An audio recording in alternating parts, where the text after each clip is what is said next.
اب آپ اس مبارک سلسلے کا چھٹا حلقہ سماعت فرمائیں۔ کو بھلائی کا حکم کرو اور برائی سے روکو، ورنہ تو تم مسلمان نہیں بن سکتے۔ اب سیدنا صدیق رضی اللہ تعالی عنہ چلے، حضرت عثمان کے پاس آئے، ان پہ اسلام پیش کیا، فاسلم عثمان، حضرت عثمان بھی مسلمان ہو گئے۔ پھر حضرت سعد ابن ابی وقاص کے پاس آئے، ان پہ اسلام پیش کیا، حضرت سعد بھی مسلمان ہو گئے۔ عبد الرحمن ابن عوف کے پاس آئے، ان پہ اسلام پیش کیا، وہ بھی مسلمان ہو گئے۔ حضرت طلحہ کے پاس آئے، ان پہ اسلام پیش کیا، وہ بھی مسلمان ہو گئے۔ اور اسی طریقے سے اب یعنی جو اسلام پھیلنا شروع ہوا تو لوگ سیدنا ابو بکر کے ہاتھ پہ اسلام لا رہے، اور پھر فقراء میں سے، ضعفاء میں سے حضرت عمار، یاسر، سمیہ، صہیب، خباب، یہ سب اسلام لے آئے۔ حضور صلی اللہ علیہ وسلم نے اب اللہ کے حکم کے مطابق، کیونکہ اب تو اللہ نے حکم دے دیا تھا نا کہ انذر، اب تو لوگوں کو ڈرائیں، اب تو لوگوں کو دعوت دیں، اب تو آپ لوگوں کو پیغام الہی پہنچائیں اور دعوت توحید دیں، اور جو نہ مانے ان کو عذاب جہنم سے ڈرائیں، کیونکہ نبی کا تو وظیفہ ہی بشیر و نذیر ہوتا ہے کہ ماننے والوں کو بشارت دے اور انکار کرنے والوں کو ڈرائے۔ تو حضور صلی اللہ علیہ وسلم کے بارے میں آتا ہے کہ آپ نے ایک دن یہ کیا کہ صبح صبح جو تھا جبل ابی قبیس پہ چڑھ گئے۔ آپ تو جانتے ہیں یہ مکے کا حجر اسود کے سامنے جو پہاڑ ہے جس پہ اب محلات بنے ہیں، یہ جبل ابی قبیس، اور اس پہاڑ کی بھی اپنی شان ہے کہ ھذا اول جبل وضع علی الارض، یہ دنیا کے پہاڑوں میں سب سے پہلا پہاڑ ہے جو زمین میں رکھا گیا، باقی پہاڑ سب بعد میں رکھے۔ حضور صلی اللہ علیہ وسلم جبل ابی قبیس پہ چڑھے، اور عربی زبان میں اس زمانے میں رواج تھا کہ اگر صبح کے وقت میں یا کوئی خطرناک بات کہنی ہو، لوگوں تک پہنچانی ہو، تو سپیکر یا مواصلات کے ذرائع تو نہیں تھے، لوگ اونچی جگہ پہ کھڑے ہو جاتے اور کہتے واہ صباحا۔ اب حضور نے 2-3 دفعہ جب آواز لگائی، سارے مکے والے بھاگے، کیونکہ وہ تو جانتے تھے کہ اللہ کا نبی ہے محمد الرسول اللہ۔ نبی نہیں مانتے تھے کہ صادق الامین تو مانتے تھے کہ سچا ہے، امانت والا ہے، دیانت والا ہے، اور جس نے 40 سال میں کبھی اپنی زبان مبارک سے غلط بات نہیں کی، اور وہ کبھی پہاڑ پہ نہیں چڑھے، انہوں نے ایسا تو کبھی نہیں کیا۔ سب کے سب قریش دوڑے، بنو ہاشم دوڑے، بنو مخزوم دوڑے، سب دوڑے۔ آئے تو کیا دیکھتے ہیں کہ سرکار دو عالم صلی اللہ علیہ وسلم سیدنا محمد الرسول اللہ پہاڑ پہ کھڑے ہیں، اور سارے قریب آ گئے، اور آپ نے فرمایا کہ سرداروں، قریشیوں، مکے والوں، ایک بات بتاؤ، اگر میں تمہیں یہ خبر دوں کہ اس پہاڑ کے پیچھے تمہارا دشمن جو ہے لشکر لے کے بیٹھا ہوا ہے اور حملہ کرنے والا ہے، کیا تم میری خبر کو مان لو گے؟ تو انہوں نے کہا کہ جی بالکل مان لیں۔ یعنی اتنی بڑی اہم خبر کہ بھی پہاڑ کے پیچھے دشمن فوجیں لے کے یہاں تک پہنچ گیا ہے، ابھی بس چڑھائی کرے گا تم پر، اتنی بڑی خبر اگر میں دوں تو میری خبر کو مان لو گے؟ انہوں نے کہا جی بالکل مان لیں گے، کیسے نہیں مانیں گے؟ ما جربناک الا صادقا عادلا،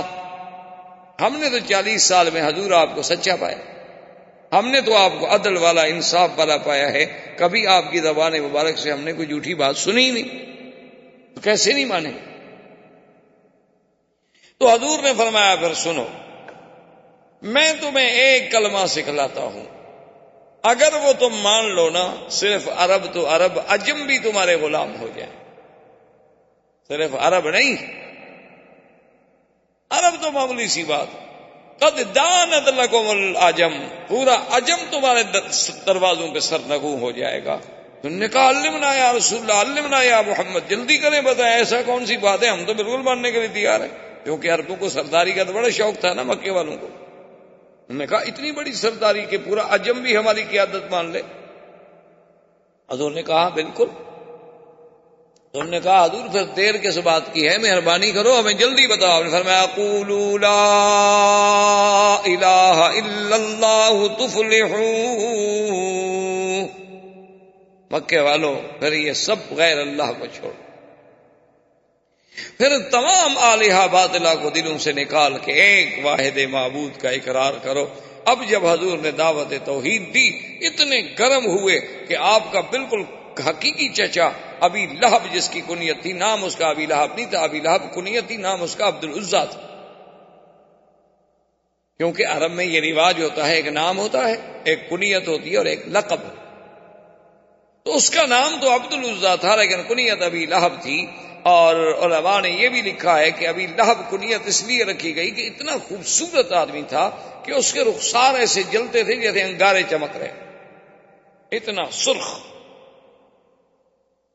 تو اس نے، بدبخت نے، سرکار دو عالم صلی اللہ علیہ وسلم کی شان میں سب سے پہلی جو گستاخی کی تو ابی لہب نے کی، کہا کہ تبن لک لہذا جماعتنا، کہنے لگا نعوذ باللہ، ہلاکت ہو آپ کے لیے، آپ کے ہاتھ ٹوٹ جائیں۔ ایک محاورہ ہے عرب کا تبن، تو اس نے کہا کہ آپ کے ہاتھ ٹوٹ جائیں، نعوذ باللہ، آپ کے لیے اسی لیے ہمیں بلایا تھا، یہی ایک کلمہ ہمیں سنانا تھا، اسی لیے تم نے ساری برادری کو تکلیف دی، اکٹھا کر لیا۔ اور یہ کہہ کر لوگوں سے کہا چلو چلو چھوڑو چھوڑو چھوڑو، بس اس کی باتیں نہ سنو، اور لوگ چلے گئے۔ اسی لیے اللہ نے قرآن پاک میں اپنے مدنی پاک کی شان میں جو اس نے اہانت کی تھی، ایسا بدلہ لیا دنیا میں بھی کہ قیامت تک اس پر لعنت برستی رہے کہ تبت یدا ابی لہب وتب ما اغنی عنہ مالہ وما کسب سیصلی نارا ذات لہب وامرأتہ حمالۃ الحطب فی جیدہا حبل من مسد۔ تو اللہ نے قرآن پاک میں اتارا تو ابی لہب یہ کہہ کے آ گیا، لیکن اب کافروں نے حضور صلی اللہ علیہ وسلم کے مقابلے پر آنے کی سوچنی شروع کر دی کہ بھئی یہ تو روز توحید کی بات کر رہا ہے، کبھی سنتے ہیں حضرت عثمان مسلمان ہو گئے، کبھی سنتے ہیں عبد الرحمن ابن عوف مسلمان ہو گئے، کبھی ہم سنتے ہیں کہ طلحہ مسلمان ہو گئے، اب مقابلے پہ تم۔ اور حدیث پاک میں آتا ہے کہ سب سے بڑا بدبخت ملعون ابی جہل، جو اپنے آپ کو ابی الحکم کہلاتا تھا، عمرو ابن حشام نام تھا اور کنیت اس نے ابی الحکم رکھی ہوئی تھی کہ فیصلوں کا باپ، کہ اتنا بڑا فیصلے کرنے والا، لیکن اصل تو وہ ابی جہل تھا۔ ایک دن میرے آقا طواف کر رہے ہیں اور قریش جو تھے طواف کے کناروں پہ بیٹھے ہیں، اور جب حضور ان کے قریب گزرتے ہیں تو اللہ معاف فرمائے اپنی اپنی زبان میں انتہائی نازیبا باتیں حضور سے کہتے ہیں، لیکن وہ دامنے، وہ یعنی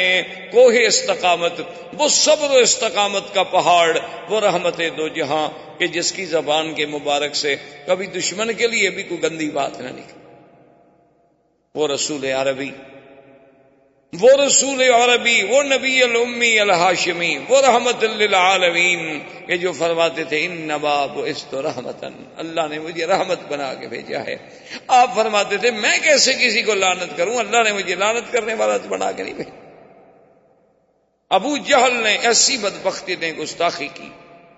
حضور کی شان میں جو ناقابل نقل ہے۔ اللہ اکبر۔ اور حضور کوئی جواب نہیں دے، حضور صلی اللہ علیہ وسلم سنتے ہیں اور اپنے طواف۔ آخر ابو جہل نے سامنے آ کر دھمکی دی، ایک عورت دیکھ رہی تھی، اسے احساس ہوا کہ اب یہ قریش اتنے گرم ہیں، معلوم ہوتا ہے کہ یہ لازماً حضرت محمد الرسول اللہ صلی اللہ علیہ وسلم کو تکلیف پہنچائے، تو اب عورت بیچاری مقابلہ تو نہیں کر سکتی۔ ایک روایت مبارک میں آتا ہے کہ اس عورت نے جا کے سیدہ فاطمہ الزہرا سے کہا، اور بی بی فاطمہ الزہرا جب آئی اس نے دیکھا کہ میں بھی ایک عورت کا کیا مقابلہ کروں، تو انہوں نے جا کے حضرت صدیق کو خبر دی، اور حضرت صدیق آئے اور کافروں کے اور حضور کے درمیان میں آ کے دیوار میں ظالمو بات نہ مانو، تمہاری مرضی، لیکن تمہیں یہ کیا بات ہے کہ تم لڑنے اور مرنے پہ آمادہ۔ اور بعض روایات میں یہ بھی آیا ہے کہ حضرت صدیق رضی اللہ تعالی عنہ کو بھی انہوں نے مارا اور حضور صلی اللہ علیہ وسلم پر بھی حملہ کیا، لیکن بعض مفسرین محدثین کہتے ہیں کہ نہیں، یہ واقعات بعد کے ہیں۔ اس دفعہ تحدید جو تھی وہ صرف زبانی کلامی رہی، لیکن سب سے زیادہ گستاخی کرنے والا جو تھا وہ ابو جہل۔ جناب جب ابو جہل کے بارے میں اس عورت نے تو سن لیا تھا نا کہ ابو جہل کیسی کیسی باتیں کہہ رہا ہے حضور کو، تو وہ دوڑی ہوئی گئی تو اس نے جا کے سیدنا حمزہ رضی اللہ تعالی عنہ کو کہا کہ حل سمیتا، تمہیں پتا ہے کہ ما قال ابی جہل نے آج کیا کیا؟ اس نے کہا کیا؟ کیونکہ حضرت حمزہ شکار کھیلنے کے لیے گئے ہوئے تھے اور شکار کھیل کے ہی باہر جنگل سے تشریف لا رہے تھے کہ راستے میں عورت مل گئی. اس نے کہا آج تو اس نے ایسی ایسی باتیں کی، اتنی نعوذ باللہ سب کو شتم کیا اور اتنی تہدید کی اور اتنی دھمکیاں دی کہ زمین پھٹ جاتی، لیکن کوئی بھی حضور کی طرف سے جواب دینے والا نہیں تھا اور حضور صبر کر کے سنتے رہے. حضرت حمزہ کا خون کھول گیا. اب اسلام تو نہیں لائے تھے، مسلمان نہیں ہوئے تھے. حضرت حمزہ نے اپنا شکار وکار وہیں پھینکا اور دوڑے تلوار لے کر اور پوچھا آئین ابی جہل، ابا جہل کا. انہوں نے کہا وہ دار الندوہ میں بیٹھا ہے. تو دار الندوہ میں پہنچے اور آتے ہوئے ابی جہل کے سر پہ تلوار الٹی کر کے ماری کہ اس کے سر کو زخمی کر دیا اور خون بہنے لگا. انہوں نے کہا حل تسب محمد، خبردار تم محمد مصطفیٰ کو گالیاں دیتے ہو. اللہ کے نبی کے خلاف کوئی اگر زبان ہلے گی تو میں زبان کھینچ لوں گا. تم نہ مانو ان کی بات کو، لیکن یہ تمہیں کس نے حق دیا ہے کہ گالیاں دو؟ تمہیں نہیں پتا کہ میں ابھی زندہ ہوں؟ تمہیں نہیں پتا کہ حمزہ ابھی دنیا میں موجود ہے؟ اور اس کو مار کر بنی مخزوم کو جب پتا چلا تو وہ وہاں سے تلواریں لے کے نکلے حضرت حمزہ کے مقابلہ کرنے کے لیے. بنو مخزوم جو تھا وہ قبیلہ تھا ابی جہل کا، اصل قبیلہ تو قریش تھا نا، پھر آگے شاخیں تھیں، کہیں بنو ہاشم تھے، کہیں بنو مخزوم تھے، کہیں بنو کلاب تھے، کہیں بنو، اصل تو قریش تھے. تو وہ جناب جب دوڑے تو ابو جہل آدمی تو بہرحال یعنی اپنے دنیاوی اعتبار سے تو بڑا سمجھدار تھا. اس نے اپنے قبیلے سے کہا کہ لا تفعلوا شیئا لا تقولوا شیئا، خبردار حمزہ کو کچھ نہ کہنا، زیادتی تو میری ہے، میں نے حضور کی شان میں گستاخی تو کی، گالیاں تو دی. اللہ کے نبی نے حضرت محمد رسول اللہ صلی اللہ علیہ وسلم نے تو مجھے کچھ نہیں کہا تھا، لیکن میں نے زیادتی کی. تو اب اگر حمزہ نے اپنی اس زیادتی کا بدلہ لیا ہے تو ٹھیک ہے، آخر حضرت حمزہ تو ان کے ابن عم ہیں. تو حضرت حمزہ اس خوشی میں پوچھتے ہوئے آئے کہ این محمد صلی اللہ علیہ وسلم، کہ محمد رسول اللہ کہاں؟ انہیں بتلایا گیا کہ حضور اپنے گھر میں. تو حضرت حمزہ رضی اللہ تعالی عنہ اسی عالم میں تشریف لائے اور آگے کہا کہ ابشر یا محمد، کہ محمد پاک مبارک ہو، میں نے تمہارا بدلہ لے لیا، انتقام لے لیا میں نے ابی جہل سے کہ اس نے آپ کی شان میں زبان درازی کی، اور میں نے دار الندوہ میں سرداروں کے سامنے، روسائے کفار قریش کے سامنے اس کے سر پہ تلوار مار کے سر زخمی کر دیا. حضور چپ. تو حضرت حمزہ نے کہا حضور میں اتنا بڑا مقابلہ کر کے آ رہا ہوں، یعنی میں نے ابو جہل سے لڑائی لے لی، بنو مخزوم سے لڑائی لے لی، اور آپ کو خوشی نہیں ہوئی. آپ نے فرمایا حمزہ مجھے تو خوشی تب ہوگی جب تم کہو گے لا الہ الا اللہ. یہ بدلہ لینا تو معمولی سی بات، یہ تو تم نے میری ذات کا دفاع کیا ہے، تم نے میرے دین کا تو دفاع نہیں کیا. یہ تو میری ذات کے لیے تم کھول گئے، تمہارا خون کھول گیا، اور یہ تو قبیلوں کی بات ہے، قبیلے والے کی مدد کرتے ہیں. لیکن مجھے تو تب خوشی ہوگی جب تم میرے دین کے سپاہی بنو گے، میرے دین کا دفاع کرو گے. فشہد وقال فاسمع یا رسول اللہ اشہد ان لا الہ الا اللہ واشہد ان محمد رسول اللہ. انہوں نے کہا حضور پھر سن لیں، اگر آپ کو اسی پہ خوشی ہے تو پھر گواہ ہو جائیں گے میں بھی مسلمان ہوں. اب حضرت حمزہ بھی مسلمان ہو. حضور صلی اللہ علیہ وسلم کا اب دعوت کا زور جب پھیلنے لگا تو کفار قریش اکٹھے ہو کے آئے، اور انہوں نے آ کے آپ کے چچا ابی طالب سے کہا کہ بھائی یہ کیا بات ہے، انہ یصفح احلامنا وانہ یصفح اجدادنا وانہ یخالف دیننا، کہ محمد مصطفیٰ تو ہمارے بالکل یعنی وہ کہتے ہیں ہم سب پاگل ہیں، ہمارے باپ دادا بھی پاگل تھے اور ہمارے اجداد بھی پاگل تھے جو سب بتوں کی پوجا کرنے آئے، اور پھر لات عزا ہمارے خداؤں کو بھی نہیں معاف کرتا، اس کا کیا کیا جائے؟ تو اس نے کہا کہ تم خود بات کرو. نے کہا کہ نہیں تم بھی بات کرو، ہم بھی بات کریں گے. تو ایک روایت میں آتا ہے کہ سردار قریش اکٹھے ہو کے آئے، انہوں نے کہا محمد عربی صلی اللہ علیہ وسلم ہم آپ سے کچھ بات کرنا چاہتے ہیں. انہوں نے ٹھیک بات، کیا بات؟ انہوں نے کہا بات یہ ہے کہ یہ جو آپ نے ایک نیا دین پیش کیا ہے، ہمارے آباء و اجداد نے تو آج تک ایسی باتیں نہیں سنی، ہم تو یہی دیکھتے آئے، لات عزیٰ دیکھتے آئے، عبد المطلب بھی انہی کو دیکھتا آیا، اور بھی سارے اسی کو دیکھتے آئے، اسی طرح ان کے چڑھاوے چڑھتے رہے، ان کے چرنوں میں قربانیاں ہوتی رہیں، جانور ذبح ہوتے رہے، اور اب آپ نے آ کر یہ سارے دین کو ہی الٹ پلٹ کر کے رکھ دیا ہے۔ تو آپ مجھے بتائیں، کہیں کوئی آپ کو تکلیف تو نہیں؟ آپ پر کسی جن کا اثر تو نہیں؟ اگر ایسی بات ہو تو ہم آپ کو فلاں فلاں آدمی کے پاس لے جاتے ہیں اور آپ کا علاج کراتے ہیں۔ اور دوسری بات یہ ہے کہ یا رسول اللہ، اگر آپ کو یہ خیال ہو کہ ہم ایک نئی بات پیدا کر کے میں شہرت حاصل کروں اور میں لیڈر بن جاؤں اور مکے کی مجھے حکومت و سلطنت مل جائے، تو ہم مکے کی سلطنت آپ کو ویسے دینے کے لیے حاضر ہیں، آپ ہمارے سردار بن جائیں، ہم آپ کے غلام بننے کے لیے تیار ہیں۔ اور تیسری بات یہ ہے کہ آپ کسی بڑے گھر میں اگر شادی کرنا چاہتے ہوں، کیونکہ جب شہرت ہوتی ہے تو پھر بڑے گھر کی لڑکیاں بھی شادی کر لیتی، پھر جو ہے شہرت کے بعد پھر دولت والت کو نہیں دیکھا جاتا۔ دیکھا نہیں آج کل آپ نے کہ جیسے شہرت ہو چاہے برائی کی ہو، بڑے سے بڑے خاندان کی لڑکیاں جو ہیں وہ شادی کر لیتی۔ تو اگر آپ کو کسی ایسی بات کی تمنا ہے تو آپ اشارہ تو کریں، آپ اشارہ تو کریں مکے کے کس خاندان کا، ہم تو ہر لڑکی قربان کرنے کے لیے تیار ہیں۔ جب سب بات کہتے رہے تو رحمت دو جہاں سنتے رہے۔ یہ بھی تو ایک ادب تھا، یہ بھی تو ایک مقام تھا کہ دشمن کی ہر بات پہ فوراً نہیں ٹوکا، بلکہ الف سے لے کر یہ تک بات سنی، اور اس کے بعد آپ نے فرمایا اور کچھ کہنا؟ انہوں نے کہا کہ نہیں جی، ہم تو آپ کو ساری باتیں کہہ چکے کہ آپ کو علاج کرانا ہے تو ہم حاضر ہیں،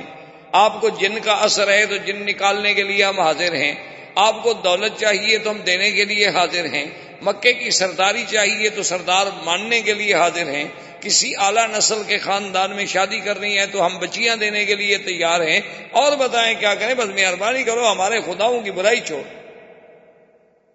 یہ حضور کا وہ تاریخی جواب ہے جو آج تک صفحات سیرت میں سورج کی طرح چمکتا ہے۔ حضور پاک نے فرمایا مکے والوں سنو، لو وضعونی الشمس فی یمینی والقمر فی یساری، آپ نے فرمایا مکے والوں سنو، اے قریشیوں سنو، اگر تم سورج لا کر میرے داہنے ہاتھ پہ رکھ دو اور چاند لا کر میرے بائیں ہاتھ پہ رکھ دو، میں ان کو تو ٹھوکر مار سکتا ہوں لیکن اللہ کی توحید کی دعوت نہیں چھوڑ سکتا۔ یہ میں نے پیسوں کے لیے مشن شروع کیا، یہ تو اللہ کا حکم ہے۔ مانا یہ تھا کہ اگر ساری دنیا کی شاہی دے دو، دیکھو نا تم بھی تو مثالیں دیتے ہو نا جی کہ برطانیہ کی اتنی بڑی حکومت تھی کہ ان کی حکومت میں سورج نہیں ڈوبتا تھا،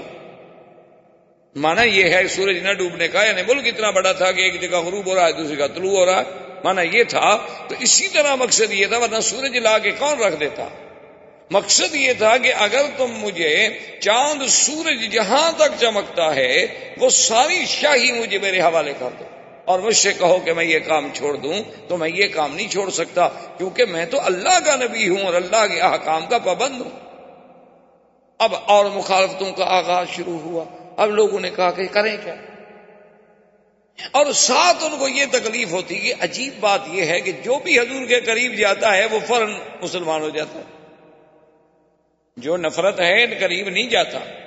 کیونکہ آپ اگر اینک پہن لینا جی سرخ شیشے والی تو پورا علاقہ آپ کو سرخی نظر آئے گا، اور سبز پہنے تو سبز نظر آئے گا۔ جب آنکھوں پہ بغض کی اینک چڑھی ہو پھر تو نبی کا نبوت بھی سمجھ نہیں آتی نا۔ تو انہوں نے کہا کہ جی اب کیا کریں، سمجھ نہیں آتی یہ بات کیا ہے، آخر حضور کے پاس نہ تو پیسہ ہے اور نہ حضور کے پاس کوئی بہت بڑی قوت ہے، طاقت ہے، عمار ہے، یاسر ہے، بی بی سمیہ ہے، صہیب ہے، خباب ہیں، ابی ذر ہیں، غریب لوگ ہیں، غلام ہیں،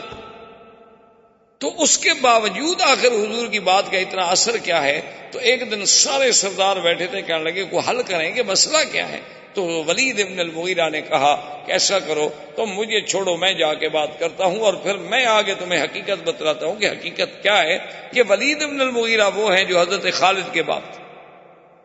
اور یہ قریش مکہ کا بہت بڑا سر، اور دولت کے اعتبار سے بھی بہت بڑا آدمی تھا اس زمانے میں. مکے سے لے کر طائف تک اس کے باغات تھے اور زمینیں تھیں اور پیسہ تھا. اسی لیے وہ بڑی فخر کرتا تھا انا الولید ابن الولید، میں اکیلا ہوں دنیا میں. تو وہ آیا حضور کی خدمت میں، آ کے بیٹھ گیا. کہنے لگا حضور میں نے آپ سے باتیں کرنی ہیں. اور فرمایا بتاؤ کیا بات. اس نے پھر وہی ساری باتیں دہرائی کہ جی آپ کیوں ہمیں جھوٹا کر رہے ہیں، آپ کیوں ہمارے خداؤں کی تذلیل کر رہے ہیں. حضور سنتے رہے. جب بات ختم ہو گئی حضور نے فرمایا ولید تم نے بات ختم کر لی؟ تو ولید نے کہا کہ ہاں یا محمد میں نے بات ختم کر لی. آپ نے فرمایا اچھا بیٹھو اب میری بات بھی سن. حضور صلی اللہ علیہ وسلم نے اللہ کے قرآن کی سورت فصلت پڑھی. جب حضور نے قرآن پڑھنا شروع کیا تو اس آیت میں، ان آیات میں ایک آیت یہ بھی تھی کہ کیا تم اس مقام پر جانا چاہتے ہو کہ جیسے قوم عاد پہ اللہ کا عذاب آیا تم پر بھی آئے. جب یہ آئے تو کہا ناشدتک باللہ وبالرحم یا محمد، تمہیں اللہ کی قسم، تمہیں ہماری رشتہ داری کی قسم، بس کریں میں نہیں برداشت. اور وہاں سے ولید دوڑا اور سیدھا گھر. وہ ندبے میں قریش وہاں بیٹھے ہیں انتظار کر رہے ہیں اور ولید دوڑا سیدھا گھر. اب قریشیوں نے کہا کہ ہاں صبا ولید. معلوم یہ ہوتا ہے کہ ولید پر بھی اللہ کے نبی کا اثر ہو گیا. دیکھو نا وہ ادھر آنا تھا نا ہمیں جواب دینے کے لیے، ہمارے بجائے وہ گھر چلا گیا. معلوم ہوتا ہے کہ وہ بھی گیا. اب ابو جہل لے کے وہاں پہنچا. اس نے کہا تمہیں کیا ہو گیا، کیا تم بھی سبو تھا، تم نے بھی دین محمد مصطفیٰ اختیار کر لیا اور باپ دادے کے دین کو چھوڑ دیا؟ اس نے کہا چھوڑو ان باتوں کو، یہ باتیں نہ کرو. تو اس نے کہا کہ جادوگر ہے. اس نے کہا کیا کہتے ہو، میں سب سے زیادہ جادو کو جاننے والا ہوں. انہوں نے کہا شاعر ہے. اس نے کہا واللہ انا اعرف بکلام الشعراء، میں زیادہ شعراء کو جاننے والا ہوں. انہوں نے کہا جادوگر بھی نہیں، شاعر بھی نہیں، تو کاہن ہے. اس نے کہا چھوڑو کیا کہتے ہو، کاہن گندے پلید رہنے والے لوگ ہیں، محمد عربی کا کہانت سے کیا تعلق ہے؟ اس نے کہا آخر وہ کیا ہے؟ اس نے کہا بات سنو، وہ جو کہتا ہے کہتا سچ ہے. اور جو قرآن اس نے پڑھا ان علیہ لحلاوۃ، خدا کی قسم اس میں ایسی مٹھاس تھی، وَإِنَّ عَلَيْهِ لَتَلَاوَةٌ وَإِنَّ أَعْلَاهُ لَمُثْبِرٌ وَإِنَّ أَسْفَلَهُ لَمُغْدِقٌ. وہ تو ایسا کلام تھا کہ اس نے تو میرا سب کو چھوڑا کے رکھ لیا، اور میں تو یہ سمجھا کہ کہیں اب عذاب ہم پر نازل نہ ہو جائے. خدا کی قسم وہ جو کہہ رہا ہے وہ کسی بندے کا کلام نہیں. انہوں نے کہا دیکھا ہم تو کہتے تھے نا اچھا تم بھی تو اب جا رہے ہو نا. انہوں نے کہا نہیں میں نے خیر اپنا دین تو نہیں چھوڑا، لیکن جو بات سچی ہے وہ شاعر نہیں، وہ ساحر ہے. تو اب ابو جہل نے اسے تانے دے کر روکنے کی کوشش کی کہ اس کو غیرت دلاؤ کہ اچھا یار تم تو بڑے سردار بنتے تھے، ایک بات سنی اور تم بھی ختم ہو گئے. نہیں میں اپنے دین پہ قائم. وہ ضد میں آ گیا نا. پھر ابو جہل جانتا تھا کہ اس کی غیرت کو بھارو بنیں گے تو کیا حد سے، یہ بھی مسلمان ہوتا ہے. کیونکہ جو بھی حضور کے قریب جاتا ہے اور جو بھی حضور صلی اللہ علیہ وسلم کے پاس بیٹھتا ہے اور جو بھی سرکار دو عالم کی زبان مبارک سے اللہ کا کلام سنتا ہے وہ تو اسی وقت ختم ہو جاتا ہے. اور کیسے نہ ہو، کلام اللہ کا ہو اور زبان محمد کی ہو صلی اللہ علیہ وسلم. یعنی آپ اندازہ فرمائیں کہ آج صدیاں بیت گئیں، آج ایک اچھا قاری قرآن پڑھے تو انسان کا دل جھوم جاتا ہے. لیکن وہ کتنا خوش نصیب لوگ ہوں گے کہ جنہوں نے خود اللہ کا قرآن بدلسان محمد مصطفیٰ سنا ہوگا صلی اللہ علیہ وسلم. وما علینا الا البلاغ. برادران اسلام، الحمدللہ اللہ تبارک و تعالی کے رحمت سے پچھلے کئی دروس میں ہم نے سیرت رسول پاک صلی اللہ علیہ وسلم کے عنوان پہ معروضات پیش کیے ہیں. تو حضور صلی اللہ علیہ وسلم کی بعثت سے قبل کے احوال، پھر حضور صلی اللہ علیہ وسلم کے ولادت سے قبل کے مبشرات، پھر حضور صلی اللہ علیہ وسلم کی ولادت کے احوال، اور اس کے بعد حضور صلی اللہ علیہ وسلم کا دور رضاعت، اور پھر حضور صلی اللہ علیہ وسلم کے بچپن کے احوال، اس کے بعد حضور صلی اللہ علیہ وسلم کی شباب اور آپ کے اسفار، سب سے پہلا سفر شام کے بارے میں، اور پھر سیدہ خدیجہ رضی اللہ تعالی عنہا سے آپ کا نکاح مبارک، بنائے کعبہ میں آپ کی شرکت، قریش مکہ کے اہم ترین معاملات میں آپ کا ایک حکم اور ایک فیصل کا کردار، پھر حضور صلی اللہ علیہ وسلم کا علیحدگی اور خلوت کا محبوب فرمانا، پھر حضور صلی اللہ علیہ وسلم کا علیحدہ اس دور میں غار حرا میں جا کے عبادت فرمانا، اور غار حرا کی اس دور میں جبریل علیہ السلام کا آپ پر سب سے پہلی دفعہ اترنا، سیدہ خدیجہ رضی اللہ تعالی عنہا کے پاس آنا، ورقہ ابن نوفل کے پاس جانا، اس کا تصدیق کرنا، اور پھر کچھ عرصے کے بعد حضور صلی اللہ علیہ وسلم پر اللہ کی طرف سے یہ وحی نازل ہوئی کہ یا ایھا المدثر قم فانذر۔ تو علماء نے لکھا یہاں تک تقریباً ہم نے احوال سیرت کے ترتیب کے ساتھ پڑھے ہیں اور بیان کیے۔ تو علماء کرام یہ فرماتے ہیں کہ ہر پیغمبر میں دو اصل میں مقام ہیں، ایک مقام نبوت ہے اور ایک مقام رسالت۔ مقام نبوت تو یہ ہوتا ہے کہ اللہ کی وحی آ گئی، اللہ تبارک و تعالیٰ سے علاقہ وحی قائم ہو گیا، لیکن اس کو مستقل شریعت نہیں دی جاتی، کتاب نہیں دی جاتی۔ اور رسول وہ ہوتا ہے جس کو اللہ مستقل شریعت عطا فرماتے ہیں اور کتاب عطا فرماتے ہیں۔ تو اس کو یوں سمجھیں کہ ہر رسول تو نبی ہوتا ہے، لیکن ہر نبی رسول نہیں ہوتا۔ جیسے کہ حضرت ہارون علیہ السلام نبی تھے لیکن رسول نہیں تھے، موسیٰ علیہ السلام اللہ کے رسول بھی تھے اور نبی بھی تھے، تو سرکار دو عالم صلی اللہ علیہ وسلم بھی اللہ کے رسول بھی ہیں اور نبی بھی۔ تو اب علماء یہ فرماتے ہیں کہ جب غار حرا میں پہلی آیتیں اتری، اقرا باسم ربک الذی خلق، خلق الانسان من علق، 5 آیتیں جب اتری تو وہ کہتے ہیں نبئ رسول اللہ، یعنی حضور کو نبوت مل گئی کہ اللہ کی وحی کا سلسلہ آپ کے ساتھ شروع ہو گیا۔ اور جب اللہ نے کچھ عرصے کے بعد پھر یہ آیت مبارک اتاری کہ یا ایھا المدثر قم فانذر،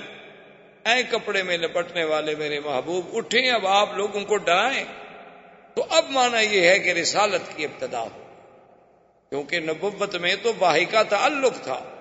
رسالت میں حکم انذار جب شروع ہوا تو معنی یہ، اس لیے بعض علماء اس کو عربی میں کہتے ہیں نبئ باقرا وارسل بالمدثر، کہ حضور صلی اللہ علیہ وسلم کو نبوت کا شرف تو مل گیا جب آپ پر اقرا نازل، اور جب آپ پر سورت مدثر نازل ہوئی تو پھر حکم انذار ملا کہ اب آپ لوگوں کو ڈرائیں، لوگوں کو اللہ کے عذاب سے بچائیں، لوگوں کو جہنم سے ڈرائیں، لوگوں کو جنت کی بشارات دیں۔ تو اب جناب یہ احکام آئے۔ اسی طرح حکم آیا انذر عشیرتک الاقربین، کہ اپنے عزیزوں کو اور اپنے رشتہ داروں کو بھی آپ ڈرائیں۔ تو اب حضور صلی اللہ علیہ وسلم نے فرائض رسالت کی ادائیگی کے لیے آپ نے کام شروع فرمایا۔ اسی ضمن میں حضور صلی اللہ علیہ وسلم پر سب سے پہلے ایمان لانے والوں میں، یعنی آپ یوں سمجھ لیں آسانی کے ساتھ، جمہور کے ساتھ، یہ ہے کہ عورتوں میں سب سے پہلے ایمان لانے والی سیدہ خدیجہ الکبریٰ ہیں، اور بچوں میں سب سے پہلے ایمان لانے والے حضرت علی ہیں، اور اسی طرح بڑوں میں سب سے پہلے ایمان لانے والے سیدنا ابی بکر رضی اللہ تعالی عنہ ہیں، اور غلاموں میں سب سے پہلے ایمان لانے والے حضرت زید، حضرت خباب، وہ حضرات ہیں، اور پھر حضرت ابو بکر کی دعوت پر حضرت عثمان، حضرت زبیر، حضرت طلحہ، حضرت عبد الرحمن ابن عوف اسلام لے آئے۔ انہوں نے اسلام قبول کیا لیکن ان کو دعوت دینے والے سیدنا ابی بکر تھے۔ اب حضور صلی اللہ علیہ وسلم کے گھر میں سے آپ کی صرف بیوی نہیں بلکہ آپ کی بیٹیاں بھی آپ پر اسلام لے آئیں،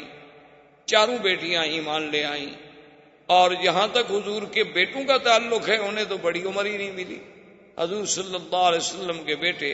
یعنی قاسم، عبداللہ اور ابراہیم،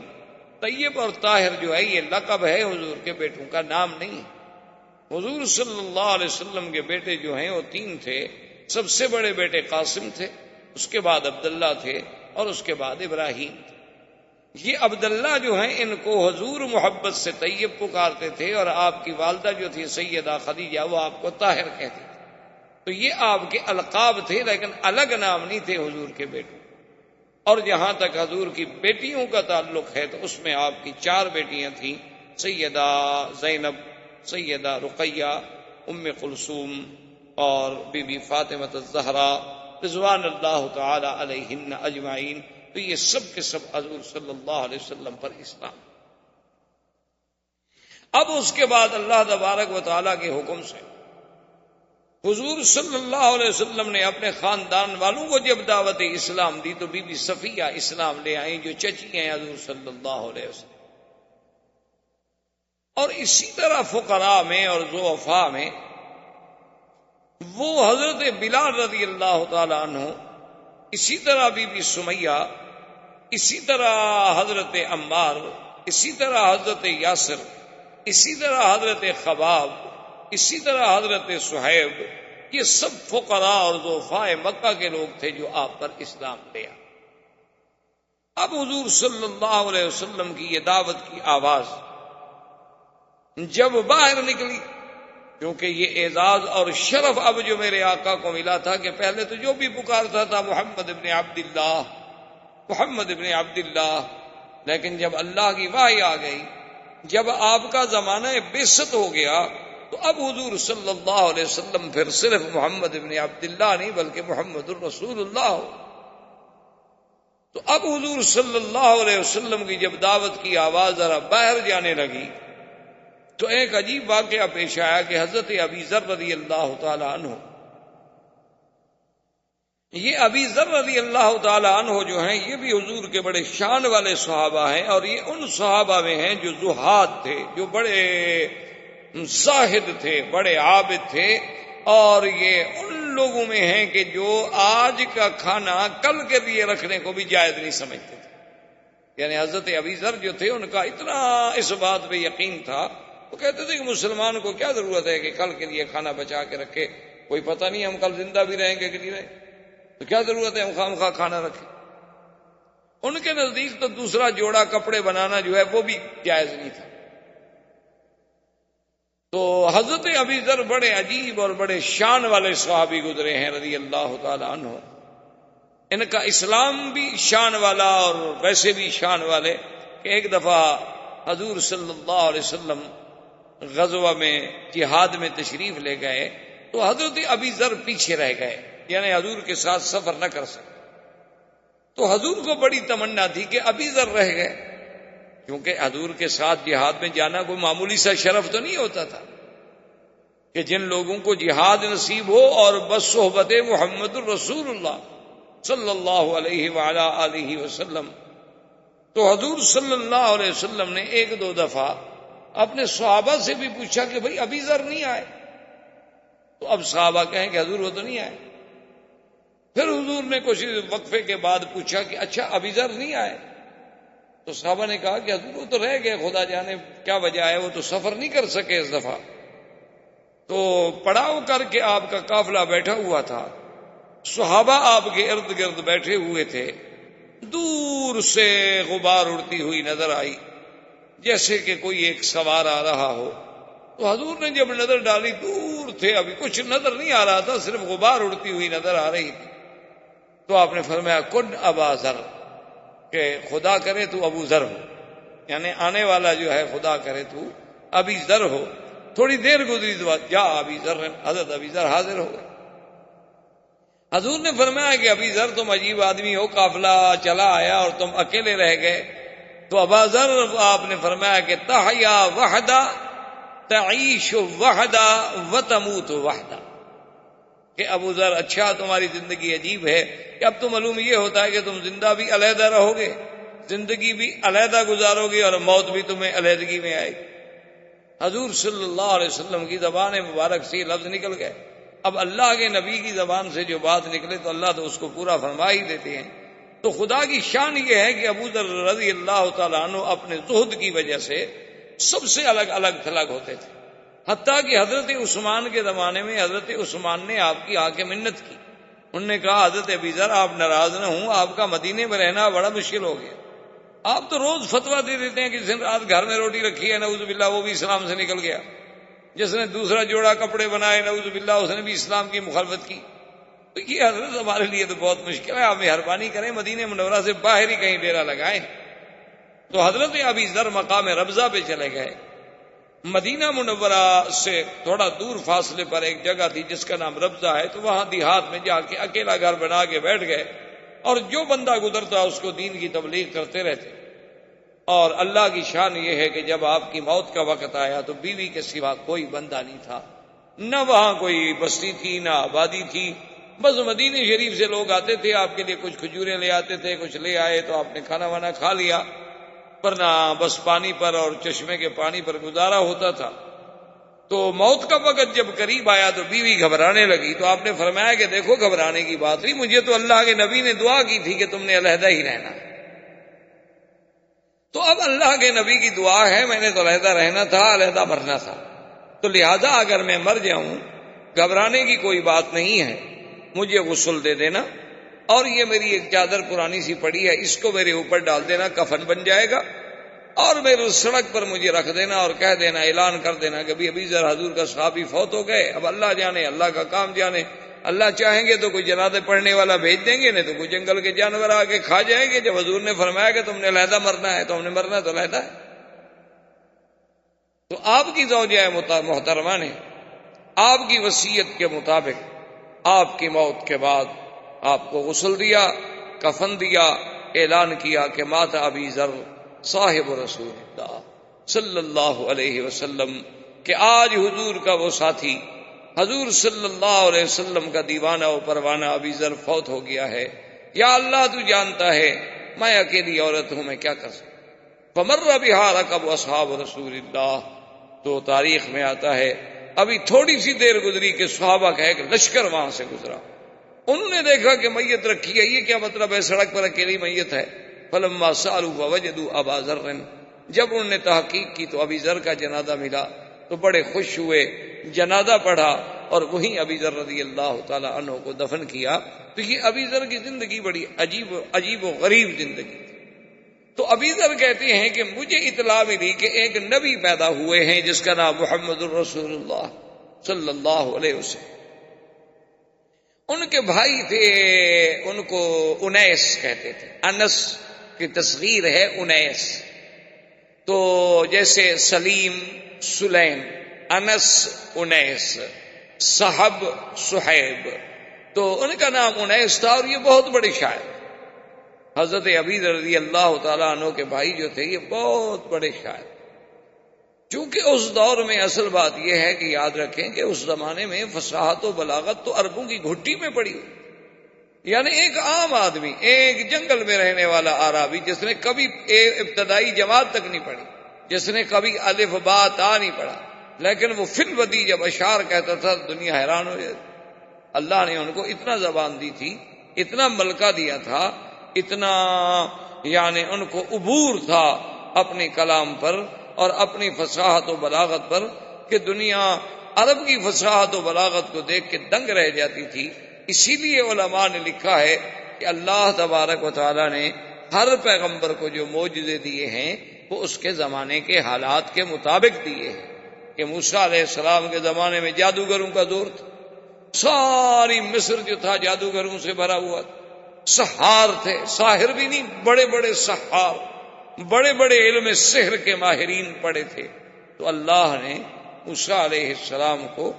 ایسے معجزے عطا فرمائے، فوقع الحق وبطل ما كانوا يعملون وألقي السحرة ساجدين قالوا آمنا برب العالمين رب موسیٰ وہارون، کہ اللہ تبارک و تعالی نے موسیٰ علیہ السلام کو ایسا معجزہ دیا کہ جب آپ نے عصا ڈالا تو اس عصا نے ان کے سارے اس سحر کو ختم کر دیا، ان کی رسیاں پھٹا کر ڈالی، تو اب حق واضح ہو گیا، باطل زائل ہو گیا، جادوگر سجدے میں گر گئے اور ایمان لے آئے۔ تو اس لیے اللہ نے ان کو معجزات ایسے دیے تھے کہ جو اس جنس اور اس زمانے کے مطابق یہ دلیل بن سکیں کہ یہ اللہ کا نبی ہے اور اس کا مقابلہ ہم نہیں کر سکتے۔ اسی طرح آپ دیکھیں کہ سیدنا عیسیٰ علیہ السلام، آپ کے زمانے میں بڑے بڑے طبیب تھے، آپ کے زمانے میں طب کا بڑا رواج تھا، گو اس وقت ہی آپ کی ایلوپیتھی رائج نہ ہوئی ہو، کیونکہ ابتدا کے اندر جو ہے زیادہ تر جو تاریخی پرانی کتابیں ملتی ہیں وہ طب آشاب کے ساتھ ہوتی تھی، بوٹیاں شٹیاں، یونانی اطباء گزرے ہیں بڑے بڑے، اسی طرح اطباء عرب گزرے ہیں بڑے بڑے، اور آپ کو تو ہم سے زیادہ پتا ہے کہ جیسے ابن سینا تھا، ارسطو تھا، بقراط تھا، سقراط تھا،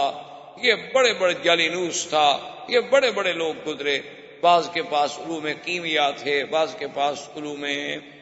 ریمیا اور بڑے بڑے علوم تھے۔ تو بہرحال چونکہ وہ طب کا زمانہ تھا تو اللہ نے عیسیٰ علیہ السلام کو ایسے معجزے دیے کہ بھئی وہ طبیب دنگ ہو کے رہ گئے کہ یہ کیا طب ہے کہ ایک آدمی ماں کے پیٹ سے اندھا پیدا ہوتا ہے اور کوئی آپریشن نہیں، کوئی محنت نہیں، کوئی اسپتال نہیں، بس ہاتھ لگایا اور بسم اللہ کہا اور آنکھیں کھل گئی، بس روشنی آ گئی۔ یہ کمال ہے کہ ایک آدمی برس کے داغ، یعنی آپ دیکھیں کہ آج دنیا کتنا علوم میں ترقی کر چکی ہے، لیکن ابھی تک کوئی ایسی دوا ایجاد نہیں ہوئی کہ برس ختم ہو۔ تو حضرت تو صرف ہاتھ پھیرتے تھے، دوا لگانے کی بھی ضرورت نہیں، الابرا برس کہ اندھا ہے اور کوڑی ہے اور برس والا ہے، بس ہاتھ پھیرا وہ ٹھیک ہو گیا۔ تو اس لیے وہ معجزات اس زمانے کے مطابق۔ اور میرے آقا رحمت دو جہاں سرکار دو عالم سیدنا محمد الرسول اللہ صلی اللہ علیہ وسلم کی بعثت کا جب زمانہ آیا تو اب دنیا اپنی معراج پہ پہنچ چکی تھی، یعنی وہ انسانیت جو ایک ابتدائی زمانہ طفولیت سے آدم علیہ السلام کے زمانے سے شروع ہوئی،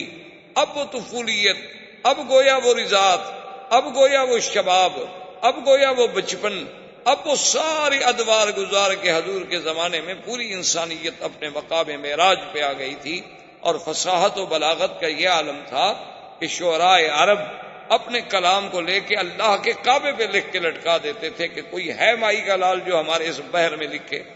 ہمارے اس رجز کا جواب دے، ہماری اس نثر کا مقابلہ کرے، ہماری اس نظم کا مقابلہ کرے۔ تو اس لیے قصائد معلقہ آج بھی ہماری کتابیں جو ہیں معلقات سبع معلقہ کے نام سے، وہ سبع معلقہ کیا تھے کہ مختلف شعراء نے لکھ کے لٹکا دیے تھے کہ اس کا مقابلہ کریں۔ تو اب چونکہ یہ فصاحت و بلاغت کا دور تھا، زمانے میں اتنی فصاحت و بلاغت تھی کہ جب عرب بات کرتے تھے تو حیرت ہوتی تھی ان کی بات سے، یعنی آپ ان کی فصاحت و بلاغت اور ان کی جزالت اور ان کا نئے سے نئے انداز میں گفتگو کرنا، یہ چیزیں جو تھی، اور بڑا اشارات و کنایات، اللہ نے اپنے نبی کو ایسا معجزہ دیا قرآن کہ تمام دنیا کے فصحاء و بلغاء جو تھے وہ دنگ رہ گئے، کوئی ہمت نہ کر سکا کہ اللہ کے قرآن کے مقابلے پہ آئے۔ یعنی آپ دیکھیں ان کے یعنی فہم کا عالم کہ ایک قیس شاعر گزرا ہے، ایک تو امراء القیس تھا نا، ایک اور شاعر تھا قیس، وہ گزرا،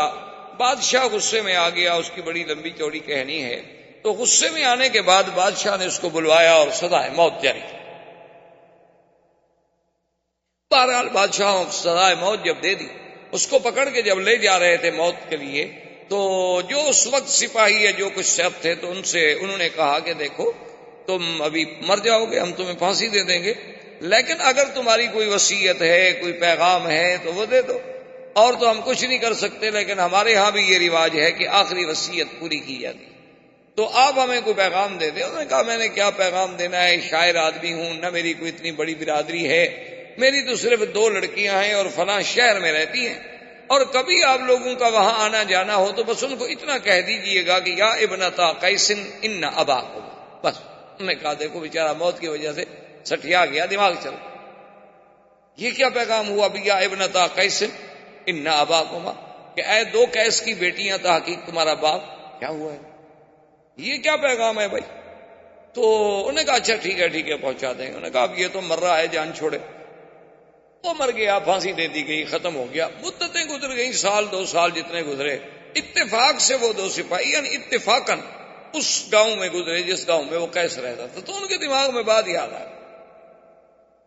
انہوں نے کہا کہ چلو بھائی ہم اس کی وصیت پوری کرنے تو نہیں آئے، لیکن اتفاق سے یہاں آئے ہوئے ہیں، تو اب اسی بستی میں رہتے ہوئے اگر ہم ایک پیغام اس کو دے دیں تو کیا مشکل ہو جائے گا؟ انہوں نے کہا دے دو۔ انہوں نے آگے پوچھا بھی یہاں کوئی قیس نامی شاعر تھا؟ انہوں نے کہا ہاں۔ انہوں نے کہا اس کی کوئی اولاد؟ نے کہا اس کی 2 بیٹیاں ہیں، وہ بیچاری غریب ہیں، بکریاں شکریاں چرا رہی ہوں گی فلاں جگہ پر۔ تو انہوں نے آپس میں مشورہ کیا، انہوں نے کہا کہ بھئی بات یہ ہے کہ وہ اس کا پیغام تو ہم پہنچا دیتے ہیں، پہلے تو دماغ پہ زور دیتے رہے کہ کیا کہا تھا، اس نے کہا یہ کہا تھا، اس نے کہا یہ کہا تھا، اس کے بعد خیر بہرحال ان کو بات یاد آ گئی۔ انہوں نے کہا پیغام دے دیتے ہیں لیکن اس کی بچیوں کو یہ نہیں بتلاتے ہیں کہ تمہارا باپ جو ہے وہ قتل ہو گیا، بادشاہ نے پھانسی دے دی، لڑکیاں ہیں بیچاری روتی رہیں گی، ہم کیوں خواہ ان کو غم میں مبتلا کریں؟ اگر ان کو اطلاع مل چکی ہے تو الگ بات ہے، ورنہ یہ ہے کہ ہم یہ پیغام دے کے چلے جائیں، بعد میں کوئی بتائے گا کہ مر گیا ہے نہیں مر گیا، ہم کیوں بیچاری وہ مصیبت میں ڈالیں؟ انہوں نے کہا ٹھیک ہے۔ وہ دونوں آ گئے، وہ بکریاں چرا رہی تھی، ان کو ملے، پوچھا کہ ابنتا کیسے؟ نہ کہا کیا بات؟ انہوں نے کہا تمہارا باپ ملے۔ انہوں نے کہا کہاں، ہم تو باپ کے لیے بہت پریشان ہیں، 2 سال ہو گئے باپ نہیں آئے۔ انہوں نے کہا فلاں شہر میں تھا اور بالکل تندرست تھا اور ٹھیک ٹھاک تھا، تو اس نے ہمیں کہا تھا کہ اگر تم وہاں کبھی جاؤ تو میرا پیغام دے دینا، میں تو کہیں آگے جا رہا ہوں، میرا لمبا سفر ہے، میری 2 بیٹیاں ہیں، ان کو اتنا بتا دینا کہ یا ابنتا قیس ان اباکم، بس۔ انہوں نے کہا اس کے علاوہ کوئی پیغام؟ نے کہا، انہوں نے کہا تو ایک لڑکی باتیں کرتی رہی اور ایک لڑکی نے پیچھے سے آ کر تلوار سے حملہ کیا اور ایک سپاہی کو قتل۔ جب تلوار ماری تو سپاہی تو مر گیا، دوسرا بھاگ گیا، اس کے پیچھے وہ لڑکیاں بڑی دوڑی لیکن وہ بھاگ گئی۔ اس نے آگے رپورٹ کی، بادشاہ نے پکڑا، وہ لڑکیاں پکڑی گئی۔ انہوں نے کہا تم نے ہمارا سپاہی مار دیا۔ انہوں نے کہا جی ہم نے تو اپنے باپ کا قاتل مارا ہے۔ نے کہا تمہارے باپ کا قاتل؟ بادشاہ کو یاد نہیں کہ وہ تو میں نے سزائے موت دی تھی، کون تھا، کیس بھر گیا، روز تھوڑے قصے ہوتے ہیں، سینکڑوں روز کے واقعات آتے ہیں اور گزر جاتے ہیں۔ انہوں نے کہا وہ کیسے؟ انہوں نے کہا جی یہ ایک سپاہی موجود ہے، اس سے پوچھیں کہ اس نے ہمیں پیغام دیا ہے کہ یا ابنتا کیس ان اباکما۔ انہوں نے کہا ہاں جی۔ انہوں نے کہا اس نے اسی میں ہمیں حکم دیا تھا کہ قد قتل وقاتلہ لناکما،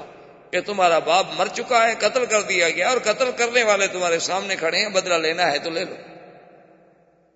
تو ہمیں باپ نے اس میں پیغام دیا تھا، اور آپ تحقیق کریں اگر یہ ہمارے باپ کے قاتل نہیں ہیں تو پھر ہم نے زیادتی کی، اور اگر ہم نے اپنے باپ کا خون کا بدلہ لیا ہے تو بادشاہ سلامت، پھر آپ انصاف کریں، اگر ہم بچیاں ہیں، عورتیں ہیں، لڑکیاں ہیں، کہاں جاتی پھر ان کو ڈھونڈ رہے ہیں؟ اتفاق سے ہمارے پاس آ گئے تو باپ کے قاتل کو چھوڑ دیتی۔ تو بادشاہ نے جب تحقیق کی تو پتہ چلا کہ سزا تو ہم نے دی تھی لیکن یہی پولیس والے تھے اس کو لے جانے والے۔ تو انہوں نے کہا اچھا ٹھیک ہے، اس کے وارثوں کو ہم دیت دے دیتے ہیں، اور بچیوں کو کہا کہ تم چلی جاؤ۔ تو یعنی اندازہ یہ ہے کہ ایک لفظ سے اگلا پیغام سمجھ لینا، تو یہ کوئی معمولی بات نہیں ہوتی۔ یہ فصاحت و بلاغت جو ہے یہ بھی اللہ کی ایک دین ہے، ہر کسی کو نہیں ملتی۔ آپ کے ہاں بھی آپ کی تاریخ ہند میں بھی بڑا ایک مشہور واقعہ گزرا ہے نا جی، کہ شہنشاہ ایران اس زمانے میں جب وہ آج سے یعنی صدیوں پہلے، تو اس کے بیٹھے ہوئے ایک شاعر نے، یا کہتے ہیں کہ شہنشاہ ایران نے خود جو ہے اس کی زبان پہ ایک شعر آ گیا، فارسی زبان کا دورہ تھا کہ درے ابلق در جہاں کس نمی موجود، کہ بھئی موتی جو ہے وہ 2 رنگا نہیں ہوتا، یعنی اصلی موتی جو ہے یا سفید ہوگا جیسے اپنا ڈائیمنڈ ہے، لال ہوگا جیسے یاقوت ہے، اچھا اسی طرح بھی نیلم ہوگا، زمرد ہوگا، کچھ ہوگا، یعنی ایک رنگ ہو۔ درے ابلق، ابلق کہتے ہیں نا جیسے گھوڑا ابلق ہوتا ہے جس میں 2 رنگ ہوتے ہیں، سفید ہے اور سرخ ہے، سفید ہے اور سیاہ ہے۔ تو اس نے کہا کہ درے ابلق در جہاں قسنمی موجود، کہ دنیا میں موتی جو ہے وہ 2 رنگا نہیں۔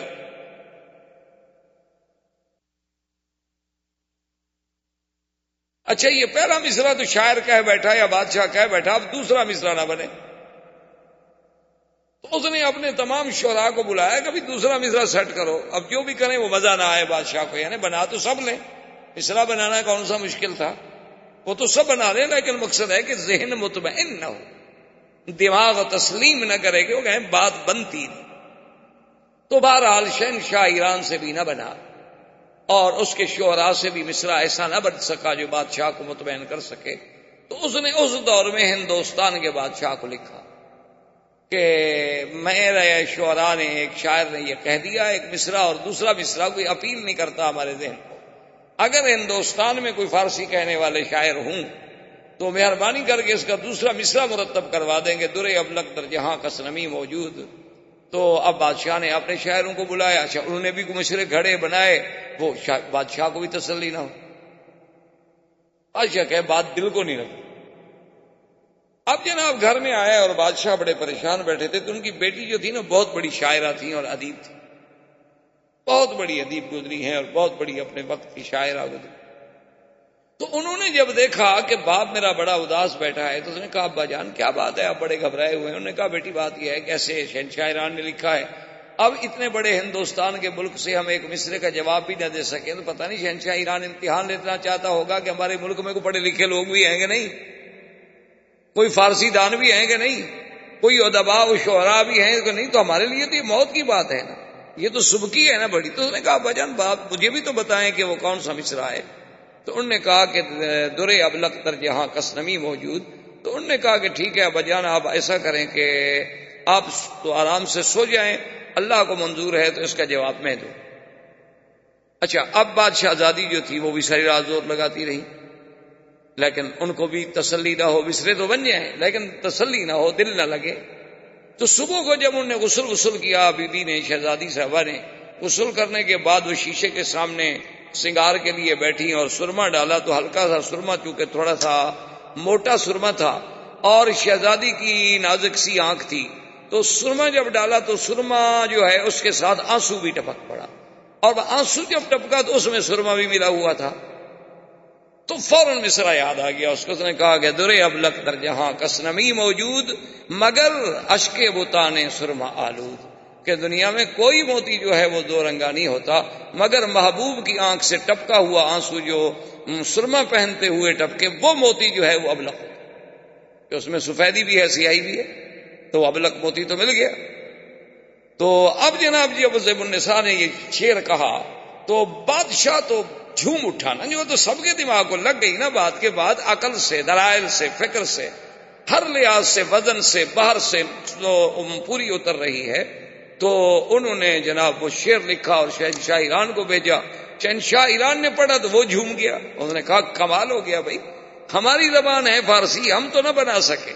لیکن ہند کے لوگوں نے بیٹھ کے ہمیں جواب دے دیا فارسی زبان میں۔ تو اس نے فوراً قاصد دوبارہ بھیجا کہ شہنشاہ ہند سے کہ میں آپ کی خدمت میں التجا کرتا ہوں کہ خدا کے لیے جس شاعر نے یہ جواب لکھا ہے وہ مجھے دے دیا جائے۔ اب ایک اور مصیبت بن گئی شہنشاہ ہند کے لیے کہ بھائی اچھا جواب لکھا کہ بیٹی بھی دے دوں۔ اب جناب جب وہ جواب آ گیا، وہ خط آ گیا، اب بادشاہ پھر پریشان ہو گیا۔ بیٹی نے پوچھا کیا بات ہے، آپ کیوں پریشان؟ انہوں نے کیسے ہونے کہا کوئی ایسی بات۔ تو اس نے اسی شہنشاہ ایران کے خط پہ لکھا کہ من منم مخفی منم بوئے گل در برگ گل، کہ میں اپنے آپ میں اس طرح چھپی ہوئی ہوں جس طرح خوشبو پھول کی پتی میں چھپی ہوئی ہوتی ہے۔ تو آپ کو پھول سونگھنے سے، خوشبو سونگھنے سے کام ہے، پتی چیرنے سے کام نہیں ہے۔ تو لکھ کے صبح بادشاہ نے دستخط کیے تو بادشاہ ایران سمجھ گیا کہ ان کی بیٹی کا شعر ہے، تو اس نے معذرت کر لی۔ تو ادیب لوگ اس قسم کے ہوتے تھے، فصیح لوگ اس قسم کے ہوتے تھے کہ اشارات کی زبان سمجھ جاتے تھے۔ یعنی آپ جہلائے عرب شعرائے جاہلیت عرب کو دیکھیں، یعنی آپ حیران ہوں گے کہ آج تک علماء قواعد، یعنی علماء نحو، علماء صرف آج بھی اپنے قواعد کی بنیاد رکھتے ہیں تو شعرائے جاہلیت پر، کہ بھئی فلاں شاعر نے یوں کہا ہے، متنبی نے یہ کہا ہے، فلاں نے یہ کہا ہے، تو اس کا مطلب ہے کہ یہ ترکیب اور اس قسم کا جملہ کہنا ٹھیک ہے، اگر یہ ٹھیک نہ ہوتا تو فلاں زمانے کا شاعر ایسی بات نہ کہتا۔ لیکن اللہ نے جب حضور صلی اللہ علیہ وسلم کو قرآن کا معجزہ دے کے بھیجا تو کسی عالم نے کیا اچھی بات لکھی ہے، اس نے کہا کہ قرآن اپنے اندر ایک ایسا معجزہ تھا کہ اگر کسی صحرا میں رکھ دیا جائے اور کوئی بتانے والا بھی نہ ہو کہ یہ کون سی کتاب ہے، تو ہر پڑھنے والے کو اعتراف کرنا پڑے گا کہ مخلوق کی کلام،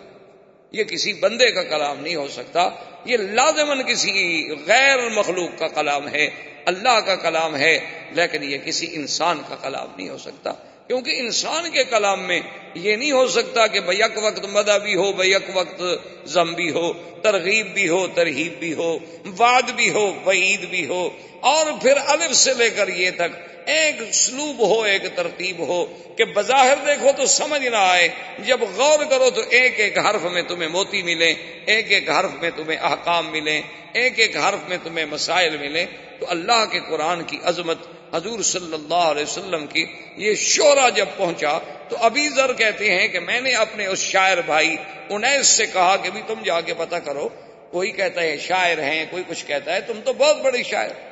اور وہ مقابلے 3 دفعہ مقابلے جو تھے انیس شعراء سے جیت چکا تھا، خود اتنا بڑا شاعر۔ وہ مکے میں آ گیا، ادھر سے پوچھا ادھر سے پوچھا، کچھ دنوں کے بعد چلا گیا، ابو ذر سے کہا، لیکن ابو ذر کو اطمینان نہ ہوا، لگا کوئی تم کام کی بات تو لائے نہیں، بس یہی آگے تم نے کہا ہے کہ ایک نبی ہے، نام محمد الرسول اللہ ہے صلی اللہ علیہ وسلم، لیکن تم آپ سے ملتے، آپ سے بات کرتے، ان کی باتیں سنتے، پھر فیصلہ کرتے کہ وہ شاعری فرما رہے ہیں یا باقی کوئی اللہ کا کلام ہے، تم تو کوئی اچھی معلومات نہیں لے آئے، اب ایسا کرو کہ تم یہاں کا نظام سنبھالو، میں خود جاتا ہوں۔ ابھی ذر کہتے ہیں کہ میں مکے میں آ گیا اور اکیلا آدمی، کوئی جاننے والا نہیں، کوئی پہچاننے والا نہیں، اور مکے میں بھی میری کوئی جان پہچان نہیں، بنی غفار قبیلے کا میں آدمی تھا، اور مکے میں یہ عالم تھا کہ جو حضور کا نام لیتا تھا مشرکین مکہ اس کو مارتے تھے، کیونکہ اب ابتداء بعثت کے بعد وہ نفرتوں کا، وہ ظلم و جبر کا آغاز حضور کے خلاف ہو گیا صلی اللہ علیہ وعلا آلہ واصحابہ وسلم تسلیما کثیرا کثیرا۔ تو مکے والوں نے اتنی سختی کر رکھی تھی کہ پہلے تو کسی کو بتاؤ ہی نہیں کہ محمد مصطفیٰ کون ہے، اور اگر کوئی پوچھے تو پوچھنے والے کو مار دو تاکہ آئندہ پوچھنے والا جرت ہی نہ کرے، جو نام پوچھے وہ اسی کو مارنا شروع کر دو۔ ابھی ذر کہتے ہیں یہ تو مجھے پتہ چل گیا، اب میں کیسے پوچھوں، جس سے پوچھوں تو مجھے مارے گا، اور پھر میرے قبیلے کا کوئی بندہ مکے میں نہیں رہتا جو مجھے چھڑا لے۔ اور فرماتے ہیں کھانے کو کچھ نہیں، تو فرماتے ہیں کہ پھر میں زمزم پیتا تھا اور زمزم پر ہی میں گزارا کرتا رہتا تھا، اور 3 دن گزر گئے، کوئی راستہ پیدا نہ ہوا کہ میں حضور صلی اللہ علیہ وسلم تک پہنچ سکوں۔ فرماتے ہیں کہ تیسری رات تھی، کعبہ شریف کے میں قریب بیٹھا ہوا تھا، یہاں 2 بت ہوتے تھے مشرکین کے، ایک کا نام اساف تھا اور ایک کا نائلہ تھا۔ یہ دونوں بت تھے، اصل میں یہ دونوں بت بھی نہیں تھے بلکہ ایک عورت اور مرد تھے، نعوذ باللہ ثم نعوذ باللہ، انہوں نے اللہ کے کعبے میں آ کے بدکاری کی، اللہ کا عذاب آیا اور دونوں پتھر بن گئے۔ مشرکین مکہ نے ان کو عبرت کے لیے کعبے کے دروازے کے قریب رکھا اور آہستہ آہستہ پوجا شروع ہو گئی، وہ خود خدا بن گئے۔ تو بہرحال وہ کہتے ہیں کہ میں بیٹھا ہوا تھا کہ 2 عورتیں آئیں، اور دونوں عورتوں نے آ کے اس اساف کو اور نائلہ کو وہ چاٹا چوما، جیسے ان کے طریقہ تھا عبادت کا، وہ شروع کی۔ اور میں اساف اور نائلہ کے قصے تو سن چکا تھا، کیونکہ میرا بھائی تو خود شاعر تھا، وہ ایسی باتیں تو کئی دفعہ شعروں میں لکھ چکا تھا۔ تو میں جب قریب آیا تو میں نے ان سے کہا کہ کون ہو تم؟ انہوں نے کہا تم کیوں پوچھتے ہو؟ میں نے کہا عجیب بات ہے، یہ اساف اور نائلہ ان کو خدا سمجھ کے پوجا کر رہی ہو، یہ تو خود زانی تھے، یہ تو اللہ نے ان پر قہر نازل کیا، انہوں نے بدکاری کی، انہوں نے زنا کیا اور اللہ نے پتھر بنا دیا، تم ان کو بھگوان سمجھ کے پوج رہی ہو، بڑی بے عقل عورتیں۔ تو انہوں نے جب میری بات سننے تو وہ چیختی ہوئی بھاگی۔ میں نے کہا توبہ توبہ توبہ توبہ توبہ، ایسا بھی کوئی آدمی ہمارے خداؤں کو برا کہے، ہمارے خداؤں کو برا کہے، ہمارے خداؤں کو برا کہے۔ تو ایسے چیختی ہوئی بھاگی، حرم سے دور بھاگتی گئیں اور چیختی گئیں اور یہی شور مچاتی گئیں، اور آگے آنے والے کون تھے؟ سیدنا محمد الرسول اللہ صلی اللہ علیہ وسلم اور حضرت ابی بکر رضی اللہ تعالی عنہ۔ حضور صلی اللہ علیہ وسلم نے حضرت صدیق سے فرمایا بھی عورتوں کو روکو، کیا بات ہے، کیوں چیخ رہی ہیں، کیوں رو رہی ہیں، کیا بات ہے، ان پر کوئی ظلم ہوا؟ تو حضرت صدیق نے روکا اور پوچھا، انہوں نے کہا جی اور کی بات ہے، اللہ کے کعبے میں آدمی کھڑا ہے اور ہمارے خداؤں کو گالیاں دیتا ہے۔ انہوں نے کہا کون سے خدا؟ انہوں نے کہا اساف و نائلہ کو گالیاں دے رہا۔ تو انہوں نے فرمایا اچھا تم جاؤ، اور آپ نے فرمایا ابو بکر چلو دیکھو تو صحیح، پھر وہ آدمی تو گویا ہمارے کام کا ہوا نا، کیونکہ وہ تو جب ان کو نہیں مانتا تو اس کا معنی یہ ہے کہ اس کے دماغ میں کوئی توحید کا خلل تو آیا ہوا ہے۔ تو فجاء ابی بکر فجاء رسول اللہ صلی اللہ علیہ وسلم، حضرت ابی ذر کہتے ہیں کہ آقا بھی اور حضرت صدیق بھی دونوں میرے پاس تشریف لائے اور میں اسی جگہ کعبۃ اللہ کے قریب بیٹھا ہوا تھا. میں نے پوچھا تو آپ نے کہا کہ اچھا تم اسراف اور نائلہ کو برا کہہ رہے تھے. اس نے کہا کہ جی ہاں میں کہہ تو میں رہا تھا, آپ کون ہیں؟ فریا رسول اللہ, حضور بڑے خوش فرمایا انا محمد الرسول اللہ, میں ہی وہ اللہ کا بھیجا ہوا رسول ہوں. تو اس نے کہا کہ حضور میں تو آپ سے باتیں کرنا چاہتا ہوں. آپ نے فرمایا اذا رآک کفار قریش آذوکا, کہ تمہیں کفار قریش جو ہیں وہ بڑی تکلیفیں پہنچائیں گے. ایسا ہے کہ تم ابھی اپنے آپ کو تو ظاہر نہ کرو, کل فلاں وقت میں ہم آئیں گے حرم میں, اور جب ہم واپس جانے لگے تو تھوڑا دور رہ کر ہمارے پیچھے پیچھے چلے آنا, اور جس مکان میں ہم جائیں اس مکان میں آ جانا, اور پھر وہاں بیٹھ کے بات کریں. تو ابی ذر کہتے ہیں کہ دوسرے دن حضور صلی اللہ علیہ وسلم اپنے وعدے کے مطابق تشریف لائے, اور وہاں عبادت کرنے کے بعد جب جانے لگے تو میں آپ کے پیچھے چلا تو حضور دار ارقم میں تشریف لے گئے. دار ارقم جو ہے جہاں اب صفا مروہ ہے, بالکل اس کے قریب ایک گھر تھا, ایک مکان تھا جس کا نام دار ارقم تھا, اور اس کا بھی ایک بہت بڑا تاریخ میں ایک مقام ہے کہ حضرت عمر بھی وہاں اسلام لائے, ابی ذر بھی وہاں اسلام لائے, سیدنا حمزہ بھی وہاں اسلام لائے. لیکن چونکہ حرم کی توسیع میں صفا مروہ کے بڑھانے میں ضرورت تھی تو اب تو وہ حرم کا ایک حصہ بن گیا. تو بہر صورت حضور صلی اللہ علیہ وسلم دار ارقم میں گئے, ابی ذر آئے اور اس کے بعد بیٹھے, حضور صلی اللہ علیہ وسلم سے اللہ کا قرآن سنا, فاسلم ابی ذر, ابی ذر فوراً مسلمان.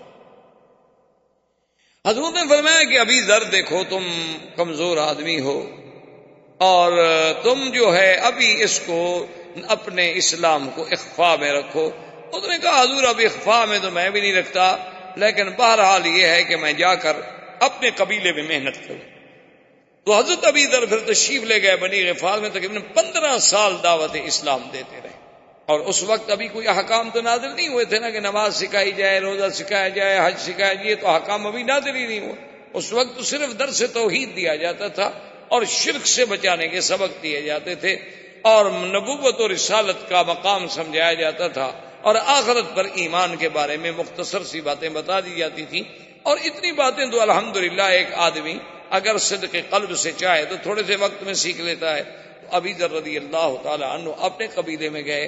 اور پھر دیکھیں کہ اسی ابی ذر کی محنت سے جب حضور مدینہ منورہ تشریف لے گئے تو انہوں نے اتنی بڑی محنت کی کہ اپنا قبیلہ بنی غفار جو تھا وہ تقریباً آدھے کا آدھا مسلمان ہو گیا, اور سب کو لے کر حضور کی خدمت میں پہنچے صلی اللہ علیہ وسلم رضی اللہ تعالی عنہ وارضاہ. تو اب یہ زمانہ تھا حضور صلی اللہ علیہ وسلم کی ابتدائی بعثت. اب حضور صلی اللہ علیہ وسلم کی اس بعثت کو کفار ہضم نہیں کر سکتے تھے, قریش سے برداشت نہیں ہوتا تھا. ہر قسم کی انہوں نے ایذائیں دینی شروع کی, یعنی اصحابہ کو ایذائیں دینی شروع کی کہ جو جس کے پاس غلام ہے وہ اپنے اس غلام پہ ظلم و تشدد کا بازار گرم کر. اتنی ایذائیں پہنچائیں کہ جس کا آدمی تصور نہیں کر سکتا. حتیٰ کہ اللہ تبارک و تعالی رحمت کرے, سب سے پہلے حضور صلی اللہ علیہ وسلم کے بعد جس نے کلمہ حق بلند کیا وہ سیدنا ابی بکر تھا. سب سے پہلے انہوں نے آ کے اللہ کے حرم میں کھل کر اللہ کا قرآن پڑھا اور کافروں کو دعوت توحید دی. اور کافروں نے نعوذ باللہ اتنا مارا حالانکہ ابو بکر قریش. حتیٰ کہ تاریخ میں آتا ہے کہ سیدنا ابو بکر کا چہرہ خون میں بھر گیا, یعنی پتہ نہیں لگتا تھا کہ چہرہ کہاں, اتنا خون بہایا گیا. اور اس کے بعد حضرت عبداللہ ابن مسعود رضی اللہ تعالی عنہ نے حضرت ابو بکر کے بعد وہ والے صحابی ہیں جنہوں نے کعبۃ اللہ میں آ کر قریش کے سامنے کھڑے ہو کر قرآن پڑھا. اور ایک روایت میں ہے کہ سورۃ الرحمن پڑھی, اور کافروں نے مارنا شروع کیا. وہ مار رہے ہیں, وہ پڑھ رہے ہیں, وہ مار رہے ہیں, وہ پڑھ رہے ہیں, مار کھاتے رہے لیکن سورت پوری مکمل کر. اور بڑے کمزور آدمی تھے, خفیف آدمی تھے, آپ کی پنڈلیاں مبارک بڑی پتلی تھی. تو ایک دن ایک صحابی ہنس پڑے تو حضور نے فرمایا کیا کہہ رہے ہو, اگر ایک پلڑے میں جبل احد رکھا جائے اور ایک پلڑے میں عبداللہ ابن مسعود کی پنڈلی رکھی جائے تو یہ بھاری ہو جائے گی, اتنا شان والا ہے میرا صحابی. تو عبداللہ ابن مسعود کو بھی دوسرے دن حضور نے فرمایا کہ عبداللہ ابن مسعود تم ایسی کوشش نہ کرو, تم کمزور آدمی ہو, قریش تمہیں ماریں گے, کل بھی تمہیں اتنا مارا. اس نے کہا لو امرتنی رسول اللہ لقرأت اليوم, اگر آپ مجھے حکم دے تو آج میں پھر جا کے پڑھوں قرآن. ماریں گے تو ماریں گے، پھر کیا ہوگا؟ اب حضور صلی اللہ علیہ وسلم کے خلاف قریش نے محاذ بنایا اور ابی طالب کے پاس آئے اور ابی طالب سے آگے کہنے لگے کہ بھئی اب ہم تنگ آ چکے ہیں، دو باتیں چن لو، یا تو حضور صلی اللہ علیہ وسلم سے علیحدہ ہو، پھر ہم خود نمٹ لیں گے، یا پھر حضور صلی اللہ علیہ وسلم کو دعوت توحید سے روک دو۔ وہ آپ کا مشہور تاریخ میں آج تک جو جملہ ہے کہ جب ابی طالب نے حضور سے قریش مکہ کے سرداروں کا مطالبہ رکھا تو آپ نے فرمایا واللہ یا امّے، میرے چچا خدا کی قسم ہے، لو وضعوا الشمس فی یمینی والقمر فی یساری، اگر یہ سورج لا کے میرے داہنے ہاتھ پہ رکھ دیں اور چاند کو میرے بائیں ہاتھ پہ رکھ دیں، میں ان کو تو ٹھوکر مار سکتا ہوں لیکن اللہ کی توحید کو میں نہیں چھوڑ سکتا۔ ابی طالب نے بھی کہا کہ اچھا بھائی میں کیا کروں؟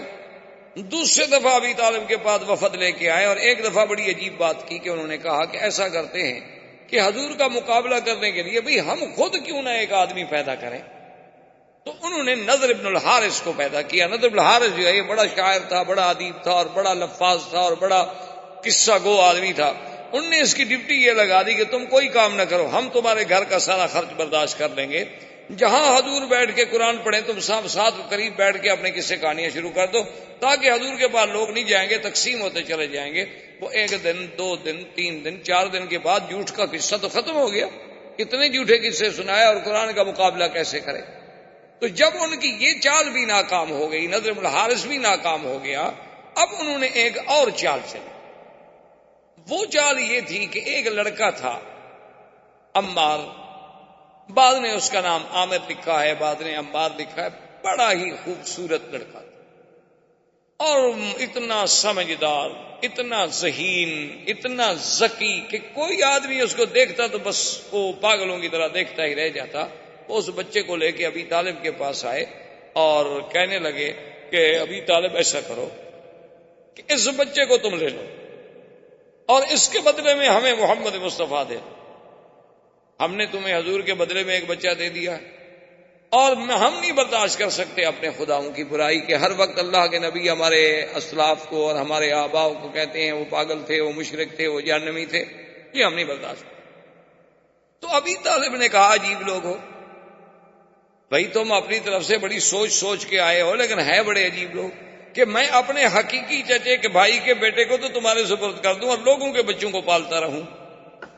یعنی تم نے ابی طالب کو اتنا کم عقل سمجھا ہے کہ میں غیروں کے بیٹے کو لے کر اس کی تو حفاظت کروں اور اپنا بھائی کا بیٹا جو ہے وہ تمہارے سپرد کر دوں کہ تم اس پہ ظلم کرو۔ میں محمد پاک کو نہیں چھوڑ سکتا۔ دیکھیں کہ بعض اوقات اپنے قبیلے کی غیرت بھی بڑی عجیب ہوتی ہے نا جی۔ تو حضور پاک نے ابی طالب سے اور ان کے بیٹوں سے اور وہاں جو موجود تھے قبیلہ بنی ہاشم، بنی عبد المطلب کے لوگوں سے کہا کہ دیکھو سنو، میری وجہ سے تم کیوں مصیبت میں مبتلا ہوتے ہو؟ تم علیحدہ ہو جاؤ، میں نے تو اللہ کا فرض پورا کرنا ہی کرنا، میں نے تو خدا کو اللہ کی توحید بیان کرنی ہے اور خدا کے حکم کو پورا کرنا ہے۔ لیکن دیکھیں انہوں نے کہا کہ محمد سنو، ہم تمہارے دین پہ تو نہیں ہیں، لیکن خدا کی قسم ہے تم جاؤ اللہ کے دین کی دعوت دو، جو تمہارا مقابلہ کرے گا ہم تمہارا ساتھ دیں، ہم تمہارا دین نہیں قبول کرتے، لیکن ہم تمہاری اہانت اور تمہاری تکلیف نہیں برداشت کرتے۔ تو اسی طرح آتا ہے کہ حضور صلی اللہ علیہ وسلم اللہ کے کعبے میں عبادت کر رہے تھے کہ ابو جہل لعنت اللہ علیہ، جو سب سے بڑا دشمن اسلام، دشمن رسول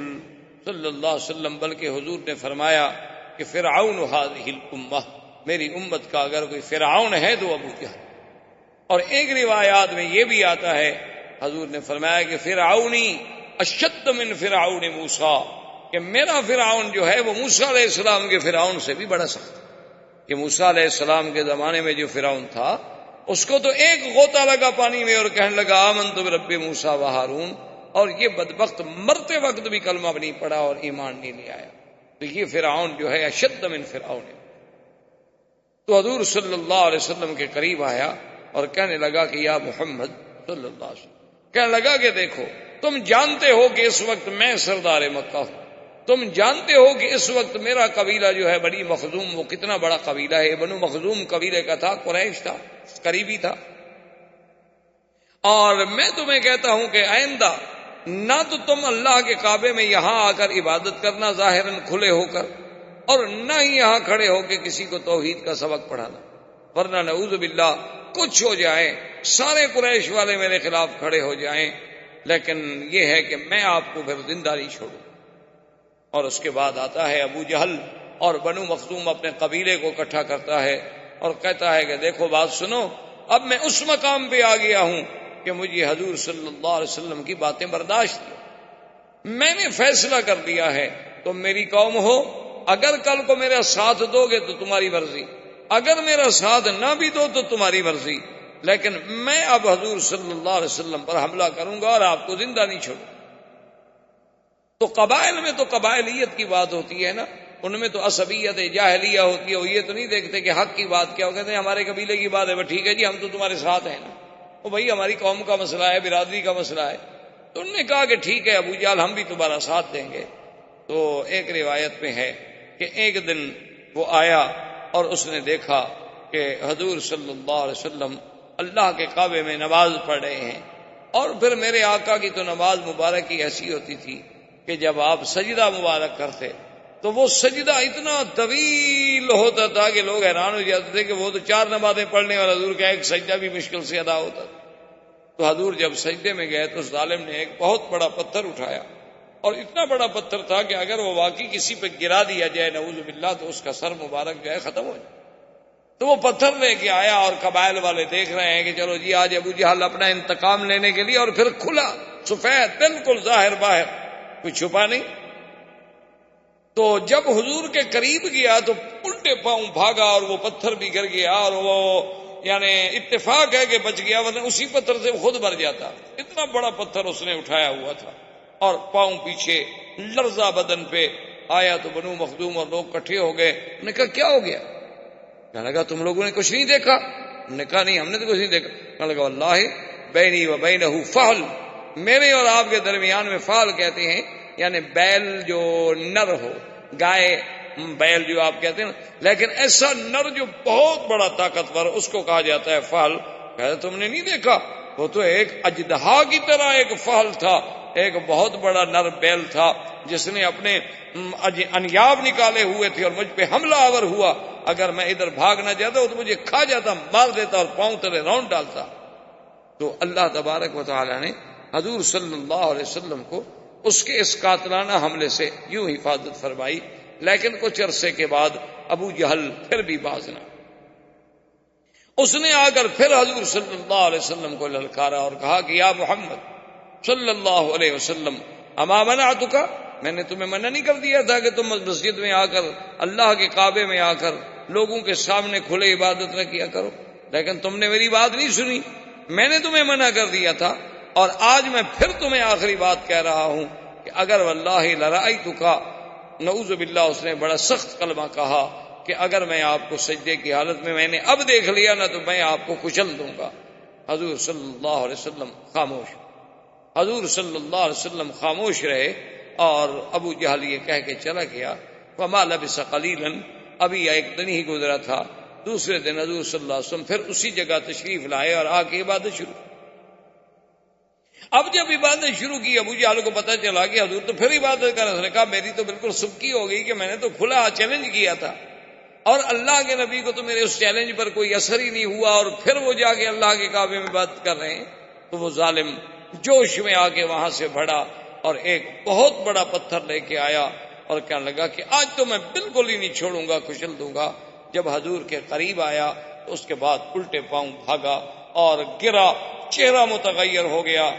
ڈر کے مارے کانپ رہا ہے۔ قبیلے کے لوگ آئے، پوچھا، کہتا ہے واللہ بینی و بینہ خندقا من نار، کہ جب میں آگے بڑھا حضور کے اور میرے درمیان میں ایک آگ کی بڑی بڑی نہر بنی ہوئی تھی، اگر میں ایک قدم بھی آگے بڑھاتا تو مجھے تو آگ جھلس دیتی۔ اور حضور نے بھی فرمایا کہ واللہ لو دنا منی، خدا کی قسم ہے کہ آج اگر ابو جہل میرے قریب آتا لختطف الملائکہ، اللہ کے فرشتے اس کی بوٹی بوٹی کر کے اڑا دیتے، پھر دنیا میں اس کا وجود ہی نہ ملتا۔ تو اب حضور صلی اللہ علیہ وسلم کی زمانے بعثت کا، یعنی آپ کی دعوت کا، آپ کی تبلیغ کا، آپ کے انذار کا، اور کفر کے مقابلے کا، اور کفر کے ظلم و تشدد کا دور شروع ہو گیا۔ کہ ایسے ایسے، اور خدا کی قدرت دیکھیں کہ یہ جو آپ کا 13 سالہ دور ہے مکی زندگی کا، یہ 1 دن کا دور نہیں، 2 دن کا دور نہیں، 4 دن کا دور نہیں، 13 سال، 13 سالہ زندگی کا دور، اور صبر محض۔ یعنی آپ حیران ہوں گے، لوگ تو کہتے ہیں نا کہ اسلام تلوار کے زور سے پھیلا، اسلام کیا ہے جی، ان کا تو نشانی تلواریں ہیں، بس یہ لوگوں کو کاٹ دیتے ہیں اور کاٹ کے پھینک دیتے ہیں اور یہ کر دیتے ہیں۔ 13 سال تک اللہ کے نبی نے دعوت کے میدان میں جو تکلیفیں اٹھائی ہیں، جواب کیا تھا؟ صبر محض کے رسول، فاصبر کما صبر، فاصبر کما صبر اولو العزم من الرسل، کہ محمد عربی صلی اللہ علیہ وسلم آپ صبر کریں بس۔ یعنی صحابہ کو انگاروں پہ تڑپایا جا رہا ہے اور حضور گزرتے ہیں تو کہتے ہیں صبر۔ صحابہ کو نعوذ باللہ یعنی تپتی ہوئی ریت پر لٹا کے اتنے بڑے بڑے کانٹے کھجوروں کے لے کے چبھوئے جاتے تھے اور اسی سے خون نکلتا تھا، پیپ نکلتی تھی، لیکن اس کو حضور پاک کا سبق تھا کہ صبر۔ تم کچھ دیکھو نا جی، کمزور آدمی کچھ نہ کر سکے تو چلو ایک دفعہ تو تھپڑ مار دے گا نا، اگلا آدمی چاہے پھر جو مرضی ہے کر، لیکن حکم یہ تھا کہ فاصبر، صبر، کچھ نہیں کہے، کوئی جواب نہیں۔ تو متواتر 13 سال تک مسلمانوں نے اتنی زبردست تکلیفیں برداشت کی کہ جس کا تصور نہیں ہو سکتا۔ آپ حیران ہوں گے کہ بی بی سمیہ جو اسلام لائی حضور صلی اللہ علیہ وسلم پر، ابو جہل ظالم نے اسے کہا کہ اسلام چھوڑ دو، بی بی سمیہ نے کہا کہ اب تو میں حضور صلی اللہ علیہ وسلم کا دامن مبارک نہیں چھوڑ سکتا۔ تو پتہ ہے اس ظالم نے کیا عذاب دیا؟ اس نے 2 سرکش اونٹ منگوائے، بی بی سمیہ کے دونوں ٹانگوں میں رسے باندھے گئے، ان رسوں کو اونٹوں کے گلے میں ڈالا گیا اور دونوں اونٹوں کو مخالف سمت میں دوڑایا گیا، اور بی بی صاحبہ کا بدن جو تھا وہ 2 حصوں میں تقسیم ہو گیا اور ظالم نے نیزہ مارا جو بی بی صاحبہ کو لگا۔ یعنی آپ اندازہ کریں ظلم و تشدد کا کہ ایک زندہ انسان کو یعنی یوں پکڑ کے جیسے آپ مرغی کو 2 حصے کرتے ہیں یا کسی بکری کو آپ 2 حصوں میں تقسیم کرتے ہیں، یہ کہہ دینا تو بڑا آسان، لیکن اسی طرح تقسیم کر دیا گیا۔ لیکن اس وقت بھی ان کی زبان پہ تھا اشہد ان لا الہ الا اللہ واشہد ان محمد رسول اللہ۔ تو حضور صلی اللہ علیہ وسلم نے یعنی اس سے بڑا کوئی ظلم ہوگا کہ میرے آقا طواف کر رہے ہیں، حالت طواف میں ہیں، اور قریش باہر آ کے بیٹھ جاتے، جن کے قریب حضور گزرتے تو وہ گالیاں دینی شروع کر دیتے، جن کے قریب حضور صلی اللہ علیہ وسلم گزرتے تو حضور کی شان میں پھپتیاں کسنی شروع کر دیتے۔ اس سے بڑا ظلم ہوگا کہ حضور صلی اللہ علیہ وسلم رات کو اٹھ کے اگر تہجد کے لیے آ رہے ہیں تو ابھی لہب کی بیوی جو ہے وہ کانٹے اٹھا کے اور کانٹوں والی لکڑیاں اور جھاڑیاں لے کے ان راستوں پہ ڈال دیتی کہ چلو جب حضور گزریں گے اندھیری رات ہوگی پاؤں رکھیں گے، اور نہیں تو کم سے کم کانٹے تو چبھ جائیں، کانٹے تو لگیں گے۔ حضور صلی اللہ علیہ وآلہ آلہ وصحبہ وسلم تسلیما کثیرا کثیرا۔ اس طرح یہ دور بعثت اور یہ مکی زندگی کا دور کہ مسلمانوں پر اور ایمان والوں پر، مستضعفین پر، اللہ کے نام لینے والوں پر، حضور کا ساتھ دینے والوں پر ظلم و تشدد کا دور ہے۔ لیکن خدا کی شان ہے کہ آج تک چشم عالم نے ایسے وفاداروں کی پھر مثال بھی نہیں دیکھی، اور آج تک چشم عالم نے حضور صلی اللہ علیہ وسلم کی زبان مبارک میں جو حلاوت، اور آپ کی زبان مبارک میں جو تلاوت، اور آپ کی زبان مبارک میں جو تاثیر، اور آپ کی قرات قرآن میں جو اثر آفرینی، حضور صلی اللہ علیہ وسلم کی یعنی آپ کی وجاہت مبارک اور آپ کے چہرے مبارک میں جو کشش، اور آپ کے جمال میں، آپ کے کمالات میں جو جلا تھی، وہ بھی دنیا میں آج تک کوئی اس کی مثال پیش نہیں کر سکتا۔ اللہ ہمیں حضور کی سیرت پر چلنے کی توفیق عطا فرمائیں اور آپ کی محبت نصیب فرمائیں۔ والسلام علیکم۔ احباب کرام، اس کے بعد اب آپ اس مبارک سلسلے کی CD نمبر 7 سماعت فرمائیں۔